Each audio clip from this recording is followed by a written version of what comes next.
নমস্কার, আমি বৈশাখী। শিল্প সাহিত্য ভাই বৈশাখী চ্যানেলে সকল শ্রোতা বন্ধুদের আরও একবার স্বাগত জানাই। বন্ধুরা কেমন আছেন? আশা করি সবাই কুশল মঙ্গলেই আছেন। কথা দিয়েছিলাম গল্পের কমেন্ট পড়ে শোনাবো, তাই চলে এসেছি কমেন্ট পর্ব নিয়ে। গল্প আপলোড করেছিলাম বিয়ে বিসর্জন। সেই গল্পে যারা যারা কমেন্ট করেছেন তাদের সকলকে জানাই অসংখ্য ধন্যবাদ। যারা শুনেছেন এবং লাইক করেছেন আর শেয়ার করেছেন সেই সমস্ত শ্রোতা বন্ধুদেরকেও জানাই অসংখ্য ধন্যবাদ। শুরু করি আজকে কমেন্ট পড়ার পর্ব। স্কাইনুল কমেন্ট করছে, খুব ভালো লাগলো দিদিভাই, আপনার সব গল্প আমি প্রতিদিন শুনি। Thank you so much. Mili RMB creation মিলিদি কমেন্ট করেছে, একদম অন্যরকম। থ্যাংক ইউ মিলিদি। সুচেতা পাল কমেন্ট করেছে, ছেলেদের ভয়েসগুলো এত সুন্দরভাবে বলো তুমি দিদি, খুব ভালো লাগে তোমার গল্প, ভালো থেকো আর আরও ভালো ভালো গল্প শোনাও, নিশ্চয়ই চেষ্টা করবো গো। ইলুয়েশন কমেন্ট করেছে, অনেক সুন্দর দিদি, thank you. Tapasi Bhattacharya comment করেছে, ভালো লাগলো, ধন্যবাদ।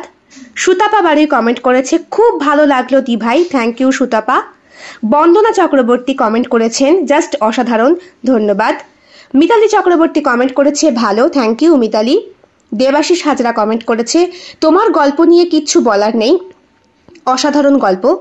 দিদিভাই আমার আর আমার বউয়ের নামে কি গল্প লিখবে না? নিশ্চয়ই লিখবো দেবাশিস, তবে একটু ওয়েট করতে হবে, কারণ বেশ কয়েকদিনের কাজ আমার করা আছে। নতুন করে যখন আবার লেখা শুরু করব এবং অবশ্যই লিখব, তখন তোমার নাম এবং তোমার স্ত্রীর নাম নিয়ে অবশ্যই গল্প লিখব।